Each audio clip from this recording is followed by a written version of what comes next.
2 years before Dhaulagiri, Juanjo Garra said, "At that kind of altitude, it's almost impossible to reach a person." He was talking about a friend he hadn't been able to climb back up for. He didn't know he was pronouncing his own sentence. On the 23rd of May, 2013, at around 7,800 meters, he slips on ice and suffers an injury that makes going down impossible. Below, they scramble a helicopter capable of working higher than any other machine in the world. The best climbers in Spain head up, the very people he once filmed. Spain follows all of it almost live. For 3 nights he stays in radio contact. He can be seen from the air, and nobody reaches him. Juanjo Garra is born on the 29th of November, 1963, in Lleida, a city out on the flat Catalan plain, where on a clear day you can see a white line of the Pyrenees on the horizon. The mountains here are always close and always slightly off to the side. You can see them from your window, but you have to drive to get to them. Plenty of people in Lleida look at that horizon their whole lives and stay down on the plain. Garra chooses differently. First, though, he chooses a profession that has nothing to do with mountains at all. He earns a degree in social work and takes a job as a social educator at the city hall of his hometown, working with people, paperwork, office hours, other people's complicated situations. That's a good half of his life story. For the next 25 years, he'll live in 2 modes at once: a municipal employee most of the year, a high-altitude climber for a few weeks a season. The second mode starts with running. In 1984, a 20-year-old Garra founds the Lleida Half Marathon and runs it for 11 years.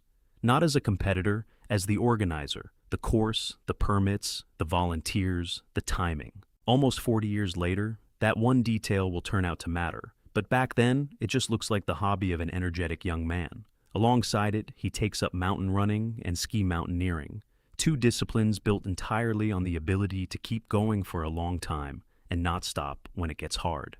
Garra's first expedition comes in 1989. Over a lifetime, there will be about 23 of them. He starts with the Pyrenees at home, the ones on the horizon, then adds the Alps and the Andes. A separate and very important school is the Pamir, Lenin Peak, Razdelnaya, Petrovsky. In those years, the Pamir 7000ers were the most accessible way for a European to learn how the body behaves above 6,000 meters, where there's half as much air and where any simple task, putting on a boot, melting snow, stretches out to half an hour. He builds up that experience methodically, without rushing and without publicity. At City Hall, he's eventually moved from the social services department to the sports department. The job title finally matches what he actually lives for. By the middle of the 90s, Garra is someone who knows enough about altitude to ask himself the next question. Until then, the 8000ers had stayed an abstraction. In 1994, Garra sets foot in the Himalaya for the first time and climbs Cho Oyu, 8,188 meters, the 6th highest mountain on the planet on the border of Nepal and Tibet. He goes as part of a club expedition with no record-level sporting ambitions, an ordinary group, an ordinary route, none of the style that later gets discussed in the specialist press. Cho Oyu has a reputation as the most accessible of the 14 8000ers. A technically straightforward northwest slope, a gentle exit onto the summit plateau, no icefall like the one on Everest. Experienced high-altitude climbers talk about it almost condescendingly, but for a man whose ceiling until then had been in the Pamir, the difference is fundamental. Above 8,000 meters, the body stops recovering at all. Every hour spent up there is subtracted from your total reserve, and the only place to get it back is down below. Garra finds out for the first time what that feels like from the inside. After Cho Oyu, high-altitude climbing stops being a one-off experience for him. He goes back to his job at City Hall, but the next expedition is already a given. The only question is where and when, and it's right about then that his path takes the turn that will shape everything after it. Around 1998, Garra becomes a high-altitude cameraman for the RTVE program Al Filo de lo Imposible, On the Edge of the Impossible. It's the flagship mountain project of Spanish television, hosted by Sebastián Álvaro, one of the most influential people in the field in the country. The program films big expeditions from the inside, which means somebody has to carry a camera wherever the climbers go. It's worth understanding what that job means in practice. The cameraman goes to the same altitude as everyone else, carries extra weight, and on top of that, has to shoot at the exact moment when everyone around him is just trying to breathe. He goes up on that route not for his own summit, but for somebody else's shot. In the finished film, the summit will belong to another man. Those are the terms of the job from day one. Garra accepts those terms with his eyes open and works that way for the next decade. In 2000 or 2001, sources disagree on the exact year, he climbs Everest. A few years later, the camera will lead him to people whose names everyone in Spain knows. Practically the entire first rank of Spanish high-altitude climbing passes in front of his lens. Garra films Juanito Oyarzabal, one of the first men in the world to collect all 14 8,000ers. He films Edurne Pasaban, the future first woman to complete the set. Ferran Latour, Carlos Soria, who was still going above 8,000 meters in his 70s. Alex Desicon. He ends up inside that circle while formally remaining a member of the film crew. The difference in status is obvious to everybody and bothers nobody. Up there, what counts is the ability to get there. 8 times Garra climbs to extreme altitude knowing in advance that the summit on screen won't be his. During those same years, he works on the project Desafío Extremo with Jesus Calleja, a different format, a different audience, the same principle. Over time, those climbs stop being only work. In 2006, Garra climbs Keshab 2 in the Karakoram, 8,034 meters. The expedition is timed to the 100th anniversary of the Mountaineering Center of Lleida, his home club, the place where it all started. In 2007, he goes to Broad Peak, 8,051 meters, combining his own ascent with support work for Pasaban. In 2008, he adds Manaslu. In 2009, Kangchenjunga, 8,586 meters, the 3rd highest mountain in the world, and one of the most serious names on the list. By Kangchenjunga roughly, you can see what's happened. The man who started out carrying a camera now climbs mountains where cameramen simply don't get invited. Only people who can get there on their own do. His work with Al Filo de lo Imposible ends around 2008, and it looks like a logical closing of that chapter. The program no longer needs him in his old role. From a cameraman, he turns into an independent high-altitude climber. His list of summits keeps growing without television backing, without top-tier sponsors, and with almost no public profile outside Catalonia. In Spain, he's known within the professional community, but not as a media figure. There's a detail in this period that will only make sense a few years later. The same names he spent years holding in his viewfinder, Latour, Chicon, and the rest, will one day end up on the list of people climbing up for him. By this point, Garra holds more than just a sporting position in Catalan mountaineering. In 2009, he becomes technical director of the Federation of Mountaineering Entities of Catalonia, the organization responsible for the region's mountain clubs, for standards, for ensuring participants. It's an administrative desk job, and in the story of a high-altitude climber, it looks like a throwaway line. 4 years later, it will turn out to be anything but.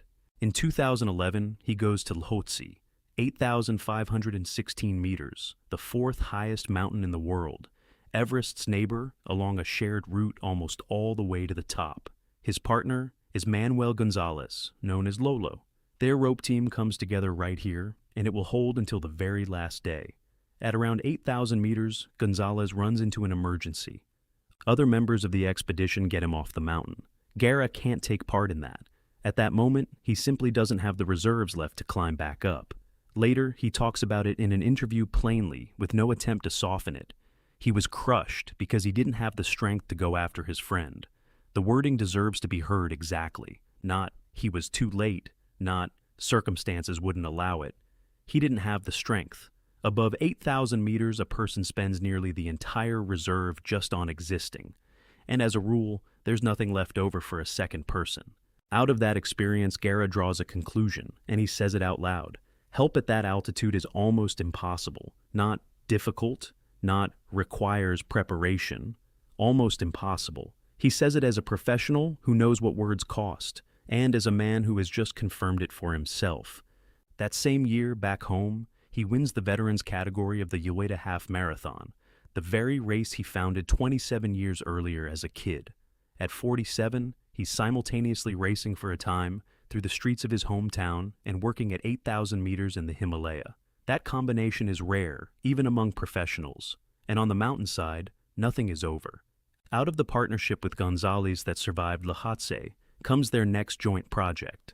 Both of them are looking at Dhaulagiri. Before that ninth summit, though, there's one more step. In 2012, Garra climbs Shishapangma, 8,027 meters, the lowest of the 14 8,000ers and the only one lying entirely inside Tibet. The mountain is considered relatively forgiving, but there's no such thing as an 8,000er without a catch, and on the list, it counts exactly as much as all the others. It's his 8th summit above 8,000 meters, 8 out of 14, half of a collection that only a handful of people in the world have ever completed. The 9th is supposed to be Dhaulagiri, 8,167 meters. That mountain stands apart in Nepal. Its name is usually translated as White Mountain, and until the middle of the 19th century, Europeans spent some time believing it was the highest point on the planet. It has a bad reputation among the people who've worked there. The route is open to every wind, weather windows slam shut without warning, and forecasts hold up worse here than on most of the neighboring 8,000ers. Dhaulagiri rarely gives you a second chance to replay the game. The team that comes together is a familiar one. His partner is once again Lolo Gonzalez, the same man they carried off Lhotse 2 years earlier. Enrique Oziel and Javier Gandarias join the project. The high-altitude porters are Keshab Gurung, Dawa Dorje Sherpa, Sharing Sherpa, and Pertemba Sherpa. Logistics on the Nepali side are handled by Tika Gurung. Coordination from a distance is taken on by Sebastian Alvaro, the man who once handed Garra a camera and a job on Al Filo de lo Imposible. The spring of 2013 on Dhaulagiri turns out badly. The wind comes in waves, weather windows open for a few hours and collapse. Summit attempts fall apart one after another. Teams climb to the upper camps, wait, burn through their strength, and come back down with nothing. By the 20th of May, several expeditions from different countries have piled up on the mountain, each with its own schedule, and each with a shrinking supply of time and acclimatization. They're all waiting for the same thing, a short stretch of quiet. When it finally shows up in the forecast, almost everyone will go up at once. The Spanish team heads up ahead of the others. On the 19th of May, at 3 in the morning, Garra, Ociel, and Gonzalez leave base camp. An early start on mountains like this is standard arithmetic. In the cold, the snow holds, the slopes are calmer, and by midday when the sun heats everything up, they expect to already be in position. On the 20th of May, the group climbs to camp to 6,500 meters. That's still an altitude where the body copes. Badly, slowly, but it copes. On the 21st of May, they start moving toward Camp 3, at about 7,300 meters. At 6,900 meters, Enrique Ociel turns around and heads down. It's a normal, correct decision. A man assesses his own condition and realizes he shouldn't go any higher. In the mountains, that isn't counted as defeat. It's counted as your head doing its job. Ociel descends, and 2 men are left up high. At Camp 3, they're joined by the high-altitude porter, Keshab Gurung. His name is worth remembering.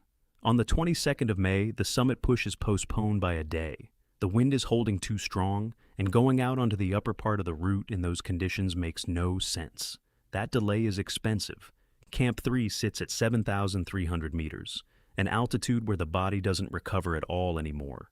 Sleep brings no rest, food barely gets absorbed. Dehydration runs constantly because the only water comes from melted snow, and the stove works slowly. Every extra hour up there is a deduction from the reserve. You'll need higher up and on the way down.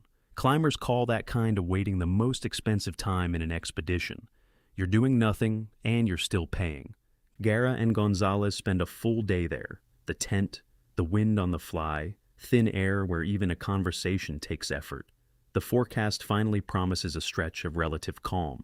Departure is set for 11 at night on the 22nd of May. A night push is standard practice. Climb in the dark, summit in the first half of the day, descend before dark. The whole plan assumes everything goes on schedule. That same night, 2 more teams head for the summit. 3 expeditions go onto the route together, Japanese, Indian, and Spanish. 6 climbers and 6 high-altitude porters in all. After weeks of failed attempts, everyone still capable of walking uses that window of calm.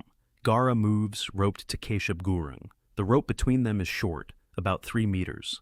That works better on a technically simple but steep snow and ice slope, where keeping up a rhythm matters more than protecting every single step. The night passes in climbing. By the middle of the next day, the pair reaches the upper section of the route. At around 3 in the afternoon, they're under the rock wall, just before the exit onto the summit ridge. There isn't much left to the top, in distance. In effort spent, it's the most expensive stretch of the entire climb. This is where Garra slips on the ice slope. The short rope that had just been helping them hold their rhythm now works against them both. He pulls Keshab down with him. Garra suffers a severe leg fracture. The first reports in the Spanish press spoke of a broken ankle, an unpleasant injury, but by mountain standards, an almost routine one. In reality, the damage was far more serious. The difference here is purely practical. With an injury like that, he cannot descend on his own. He can't lean on it, can't move the leg, can't keep his balance on ice. From this minute on, his situation depends entirely on other people. The altitude of the fall is given in the sources as anywhere from 7,600 to 8,000 meters.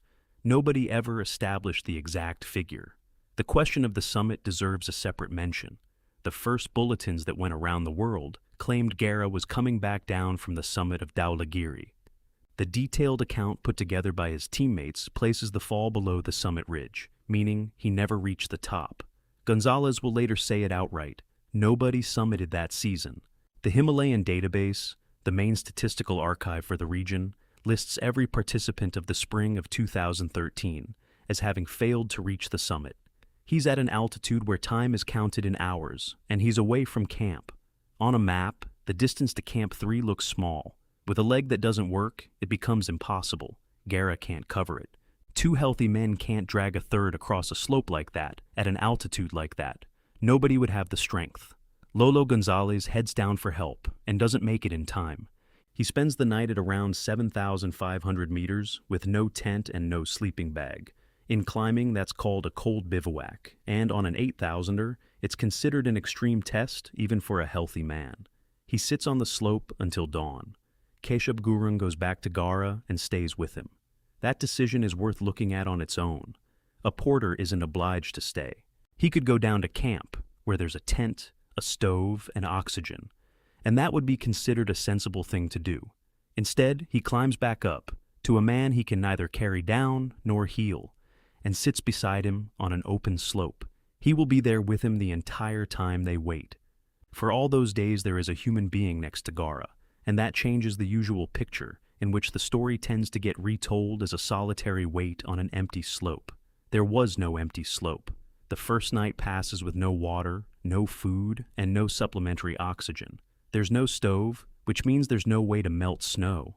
At that altitude, there's simply nothing to drink. In those conditions, the body dehydrates fast, and the cold works around the clock without a break. Word of the fall goes down to base camp, and from there to Kathmandu and to Spain. Gonzalez comes down under his own power in the morning, having paid a high price for that night on the open slope. And here the story makes a turn nobody planned. 2 years earlier, after Lhasa, Garra had put it into words. At that kind of altitude, it's almost impossible to reach a person. He said it while explaining why he hadn't been able to go after his friend. Now, he finds himself on the other side of his own conclusion. Down below, they're already mobilizing everyone who can be mobilized. But there's a holdup. On the morning of the 24th of May, it emerges that the coverage limit on Garra's insurance policy may not cover the whole operation. Helicopter rescue in the Himalaya is expensive, and the bill grows with every flight. Behind this sits a rule that few people outside the professional world know about.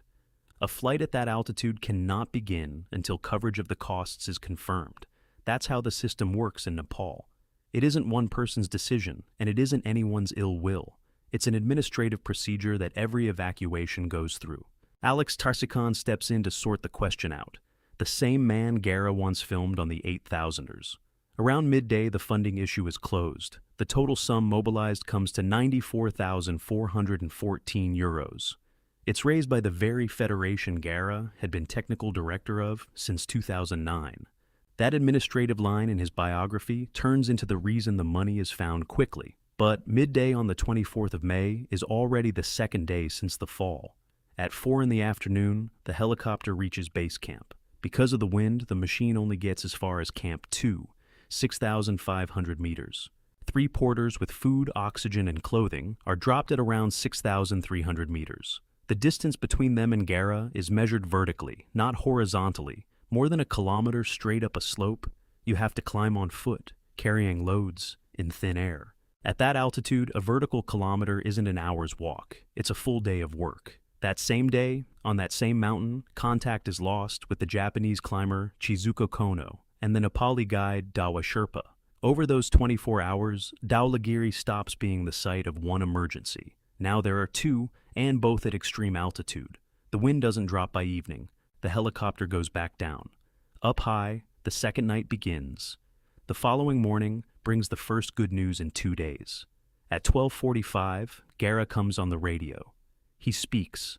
After 2 nights on an open slope, without water or food, at an altitude where a healthy man loses his strength in hours, he picks up the radio and answers. A little later, they pick him out on the slope from the helicopter. For the first time, it isn't a report passed along secondhand. It's direct confirmation. He's holding on. There is still a man beside him. Keshab Gurung hasn't gone anywhere. By this day, Garra is on his 3rd day without water, food, or oxygen. Down below, an operation unfolds on a scale Dhaulagiri has never seen. That same morning, the helicopter evacuates the leader of the Indian expedition from near Camp 3. There are now several people on the mountain needing help at the same time. Dominic Mueller is dropped at 6,200 meters to reinforce the group coming up from below. Every flight is an attempt to shorten that same vertical distance that can't be crossed by air. And in Spain, over those days, something happens that the country isn't ready for. People follow the operation almost live. Bulletins from base camp go out without delay, and every message spreads instantly across news feeds and specialist sites. His social media account is run by the team down below, and the country gets its news practically straight off the mountain. Normally, people learn about stories like this after the fact, once it's all over and all that's left is to report the outcome. Here it's different. Thousands of people in Catalonia and across Spain refresh the page and know exactly what they know in base camp. He's alive, he's in radio contact, the helicopter is flying, and nobody can reach him. That feeling, that a man can be seen and cannot be helped, is what makes Garra's story what it became. The whole thing comes down to the limits of technology. The operation is flown with an AS-350B, 3-die, a machine owned by the Italian climber Simone Moro and operated by the Nepali company Fishtail Air. It's one of the very few models in the world capable of doing anything at all at that altitude. At the controls is Maurizio Follini, an Italian, one of the strongest high-altitude pilots on the planet. The flying conditions are close to impossible. The temperature at the altitude where Garra is lying is below -23. The air is so thin that the rotor blades barely find anything to bite into. A machine that works easily in the Alps hangs here right at the edge of what it can do and reacts to every gust of wind. One of the reconnaissance flights reaches 7,500 meters, but doesn't spot the men on the slope. The mountain is huge, the slope is featureless, and 2 people on it are an almost invisible dot. In the afternoon, Follini does what he was called in for. The helicopter drops Nyingma Sherpa and the doctor Jorge Egocheaga at Camp 3. That's 7,300 meters, the highest altitude anyone is delivered to by air during the entire operation. Ferran Latorre and Alex Chicon are dropped at Camp 2. Then comes something that had never been done before in rescue practice. Men are lifted on a long line, on a cable beneath the fuselage, up to roughly 7,000 meters. The technique is well known, but not at those altitudes. A man hangs in the air beneath a machine flying at its limit, and any mistake by the pilot costs both of them their lives. From there, the rescuers go up on foot to around 7,800 meters. The helicopter goes no higher. The rest of the way can only be covered by walking up a slope, by men who have already spent their strength just getting to the camps. Everything technology could do has been done by this point. Up high, the 4th day of waiting goes on. The gap between the men climbing and the man they're climbing to is closing, but slower than it needs to. By evening, the distance is finally covered. The porters reach Garra first. They find him extremely weakened, but alive. There's almost nothing they can do for him on the spot. and they themselves are at an altitude where nobody can stay for long. The cold sharpens toward night, and the group is forced to descend. At 9 in the evening, a second group with the doctor climbs up to him. Among those going up are people he once filmed, men from that same circle he entered 15 years earlier with a camera in his hands. They climb at night, in the dark, at around 7,800 meters, having spent the entire previous day just getting to this place. The doctor, Jorge Egocheaga, does everything that can be done at that altitude. There isn't much. At 7,800 meters, medicine comes down to a handful of simple actions, and not one of them is a substitute for going down. The help they brought arrives later than it was needed. The rescuers got to him, but on foot, from an altitude the helicopter could not climb past. The fourth day on an open slope, without water or food, turned out to be longer than the distance people were able to cover in that time. In the lower camps, at that hour, Latour and Chicon are waiting. Gonzalez, who came down under his own power after the cold bivouac, is already at the bottom. Along the chain of camps from 7,800 meters down to base stand people who spent 4 days doing everything within human power, and who learn that it wasn't enough. On the 27th of May, the team comes down off the mountain. By evening, they reach Kathmandu. Dhaulagiri is left behind, the white mountain that nobody managed to climb, in the spring of 2013. An expedition that began as an attempt at a ninth 8,000er ends with the return of men who spent their last days not on a summit, but on another human being. In Spain, by that point, the news has already spread. A country that had been getting bulletins off the mountain one after another for days learns the ending without delay too. The first decision has to be made immediately, and it's the family that makes it. Garra will not be brought down from the mountain so that no one else is put at risk. The logic is simple and harsh at the same time. Any attempt would mean another climb to extreme altitude, more flights and more people on a slope, where several had already come close to being lost in the past few days. He stays on Dhaulagiri. There will be no return to Spain. On the 27th of May, the family releases a short statement. In it, thanks to everyone who took part, from the moment a seemingly simple fracture turned into something irreversible. That same day, a short farewell line in Catalan appears on his account. It becomes the last entry on that page, the very page that had been carrying bulletins from the mountain a week earlier. Lleida's reaction is out of proportion to the size of the city. Throughout the operation, the mayor, Angel Ros, kept in contact with the Spanish consul in Delhi. The whole city was following what was happening in the Himalaya through its own city hall. Now, 2 days of official mourning are declared. On the 29th of May, the farewell is held in the courtyard of the Castel de la Suda, the highest point in Lleida. The place isn't chosen by accident. From there, you can see the Pyrenees, the same mountains on the horizon he started out with half a century earlier, looking at them from the plain. Exactly 2,000 people come to the ceremony, among them the mayor, ministers of the Catalan government, and his widow, Asun Moreno. For a city that size, that's a number that speaks for itself. The Prime Minister of Spain, Mariano Rajoy, sends a telegram calling Garra a fighter who tried to surpass himself every single day. RTVE airs a tribute episode, The Ascent of Broad Peak, where Garra worked in 2007. The television program he spent 15 years carrying a camera, up 8,000ers for now, shows him in front of the lens instead of behind it. While Spain says goodbye, another conversation starts inside the professional community about what exactly happened on Dhaulagiri that spring. It starts with arithmetic, and the arithmetic is heavy. The trail of the Japanese climber Chizuko Kono and the Nepali guide Dawa Sherpa breaks off at around 7,600 meters. They're never found.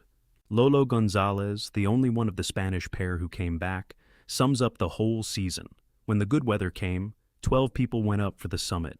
The result, 3 didn't come back, 8 were taken off the mountain, and only he himself came down under his own power, after a cold bivouac at 7,500 meters. 1 man out of 12 managed to leave that mountain on his own. The rest either didn't leave or were evacuated. Over the course of that multi-day operation, 12 people in total were taken off Dhaulagiri, 3 of them from above 7,000 meters. By the standards of Himalayan rescue practice, that's an outstanding result. That many people had never been pulled off this mountain at once before. Garra was not among them. Gonzalez frames the problem as a systemic one. Too much in modern commercial expeditions rests on oxygen and outside support, rather than on the participants' own preparation. People climb to 8,000 meters carrying exactly enough margin to last until the first failure somewhere in the chain, and not a step further.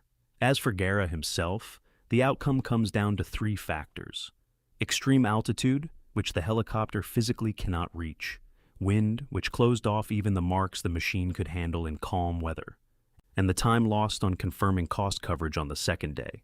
Not one of the three was decisive on its own. All three together were enough. The Spanish specialist press publishes a long analysis of the light and shade of helicopter rescue in Nepal, about how the technology has learned to fly where it couldn't fly before, but its capabilities still run into a ceiling, and the system around it works slower than the machine does.